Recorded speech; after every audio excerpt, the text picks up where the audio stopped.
ఈరోజు రోడ్లు చూశారు.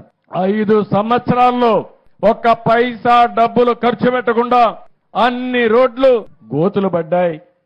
ఇప్పుడు గోతులను చూస్తామంటే ఏం చేయాలని అర్థం కావడం లేదు. భయంకరంగా దానికి డబ్బులు లేని పరిస్థితి వచ్చింది. 10 లక్షల కోట్ల రూపాయలు అప్పులతో ప్రారంభించాం. జీతాలు కూడా ఇవ్వలేని పరిస్థితి. కనీసం పేదవాడికి పింఛన్ ఇవ్వలేని పరిస్థితి. కానీ మనసుంది ఈ ప్రభుత్వానికి. అదే సమయంలో మీరు ఒక మంచి నిర్ణయం చేశారు. ఆ నిర్ణయం 21 మందిని ఎంపీలు గెలిపించారు ఎన్డీఏకి. ఆ 21 మంది కేంద్రంలో కూడా మన సహకారం కీలకమయ్యే పరిస్థితి వచ్చింది. ఎన్డీఏలను ఉన్నాం.